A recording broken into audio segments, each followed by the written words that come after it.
जैसे हम देखते हैं कि नेशनल वुमेन कमीशन होता है, एक होता है कि जैसे हम आर्म पुलिस डिपार्टमेंट, क्या वही कंप्लेन करे कुछ मिलता है नेशनल वुमेन कमीशन में यदि हम पुलिस के बजाय उस पर करें? मेनली जब पार्टी जो होती है मतलब उसका कोई प्रभाव हो ज्यादा, मतलब वो कोई इन्फ्लुएंस में ले सकती है दूसरे को, पुलिस वगैरह को, तो वो नेशनल वुमेन कमीशन को भी अपने इन्फ्लुएंस में ले लेगी और जो रिपोर्ट आएगी मन की गलती आएगी।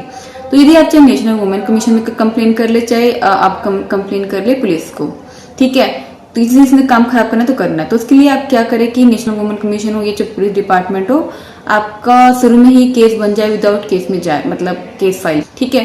तो इसके लिए शुरू में ही पुलिस की मतलब जो पुलिस में कंप्लेन जब आप करना चाहते हो तो कंप्लेन जो लिखने का तरीका होता है उससे बहुत फर्क पड़ता है कि आप उसमें जीतने और हारने को लेके, तो वो आप अपने वकील से ही ड्राफ्ट करवाएं, क्योंकि उसे पता तो क्या बात हाईलाइट करनी है, क्या बात छुपानी है, क्या थोड़ा बहुत झूठ भी बोलना है, क्या सच बोलना है, ठीक है, जिससे पुलिस वाले तुरंत एक्शन ले।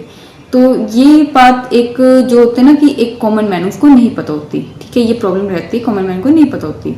तो कहीं ना कहीं वो गलती करते हैं, मान लो जैसे कि किसी लड़की का कुछ बदतमीजी हो रही है, उसको तो लग रहा है बदतमीजी है, लेकिन उसमें क्या क्या जैसे पहले सेक्शन था मतलब 354, अब तो जैसे 75 या 76 जो हो गए हैं, ठीक है, न्यू BNSS के अकॉर्डिंग, लेकिन पहले 354 था, ठीक है। तो वो बता ही नहीं पाते कि इसका जो क्राइम है मतलब उसमें क्या क्या मतलब धाराएं लग सकती है, क्या क्या उसको पनिशमेंट हो सकती है।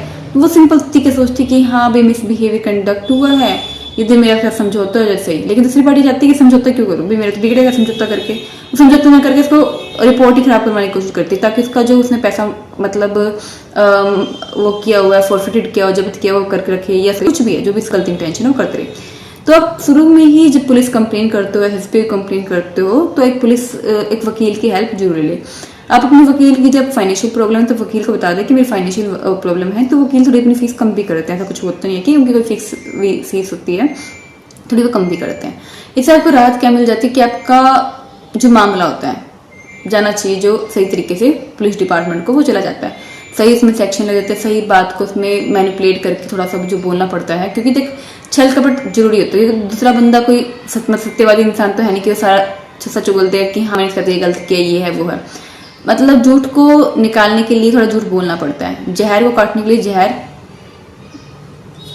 को जहर ही काट सकता है, ठीक है। तो कुल मिला के पुलिस वालों को मतलब कुछ जो होते हैं हैंडल, वकील अच्छे तरीके से हैंडल कर लेते हैं, ताकि उनको पता होता है कि भी और भी कैसे क्रिमिनल से अपना मतलब सच निकलवाना है और कैसे पुलिस वाले से अपनी केस में एक्शन करवाना है। तो तुरंत ही शुरू में ही एक्शन जो लेना चाहते हैं कि आपका मतलब बिना कोर्ट में जाए ही आपको जो हैरेसमेंट क्लेम मिलना चाहिए, जो आपको शुरू में जो ही वो मिले, जो सहायता मिलनी चाहिए, तो वो कोशिश करें वकील के थ्रू ही जाएं, और एक सही वकील करें जो मनी माइंडेड ना हो थोड़ा सा, ठीक है, जो अपनी सिर्फ जेन्युइन फीस ले, तो वो आपकी जरूर हेल्प भी करेगा, और आपको बिना कोर्ट में जाए ही जो आपको थोड़ा मतलब ये होता है ना कि भी समझौता तो हो जाए, लेकिन थोड़ा जो मेरा हैरेसमेंट क्लेम हुआ है, जो वकीली खर्चा वो भी निकल जाए, तो वो करवा देते हैं ऐसे वकील वगैरह, ऐसा कुछ नहीं होता।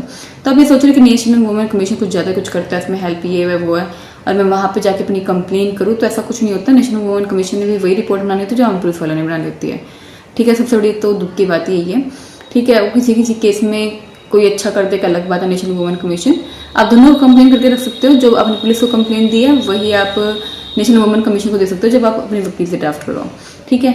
तो लेकिन वकील से ड्राफ्ट करें ताकि उसको पता होता है कौन सी बात हाईलाइट करनी है, कौन सी बात नहीं करनी, किस तरह हाईलाइट करनी है, किस तरह नहीं करनी, क्या क्या सेक्शन लगाने हैं, उसमें कितनी कितनी सजा दिलवानी है, तो उसको पता होता है। तो वकील की सहायता जरूर ले। तो थोड़ा सा मैंने आपको इसलिए बताया कि बहुत सारे लोगों को रहता है कि नेशनल वुमेन कमीशन में जाएंगे हम या नेशनल ह्यूमन राइट में जाएंगे तो हमें न्याय मिल जाएगा, ऐसा कुछ नहीं होता। ये बस चीज़ें बनी हुई है, PG portal, national women commission और नेशनल ह्यूमन राइट। जब हम उसके ऊपर ऑनलाइन कंप्लेन करते हैं ना, इसके ऊपर कुछ भी एक्शन नहीं होता, जो पुलिस ने लेना होता है वही लेना होता है इन्होंने भी। हाँ, यदि आप तीनों पे करके रखना चाहते हो रख सकते हो, थोड़ा कोई यदि आपका दबाव बनता है उनके ऊपर, पुलिस वालों के ऊपर, तो बन भी सकता है, ठीक है। लेकिन जो कंप्लेन बनवाओगे आप वकील की सहायता ले लीजिए, क्योंकि इतनी बड़ी लड़ाई लड़ने से अच्छा कि एक वकील की हेल्प शुरू में ले लोगे तो आपका वो टाइम भी बच जाएगा, दिमाग की जो दिमाग मेंटल हैरेसमेंट होता है वो बच जाएगा, पैसा भी बच जाएगा और तुरंत न्याय भी मिल जाएगा, ठीक है। तो वकील की हेल्प जरूर लें। थोड़ा मैंने आपको इसलिए बताया कि एक कॉमन मैन को ये नहीं पता होता, वो पहले धक्के खाता है, फिर वो समझता है, फिर वो ये सोचता है कि काश मुझे पता होता, तो वो धक्के आप ना खाएं। इसी के लिए वीडियो बनाई गई है। चैनल को लाइक सब्सक्राइब शेयर जरूर करिएगा ताकि आपके लिए नए नए कंटेंट बनाती रहूं और आपको जो नॉलेज नहीं है वो आपको देती रहूं, ठीक है। कमेंट में थम्स अप जरूर कर दीजिएगा, सब्सक्राइब लाइक शेयर कर दीजिएगा। कोई कमेंट कोई क्वेश्चन क्वेरी हो तो व्हाट्सएप पे, मेल के थ्रू या कमेंट बॉक्स के थ्रू पूछ सकते हैं। कमेंट में जरूर सब तो जरूर करिएगा, ठीक है। सब्सक्राइब शेयर जरूर करिएगा। आज की वीडियो में इतनी, मिलते हैं किसी नई video. Have a nice day. ओम नमः शिवाय।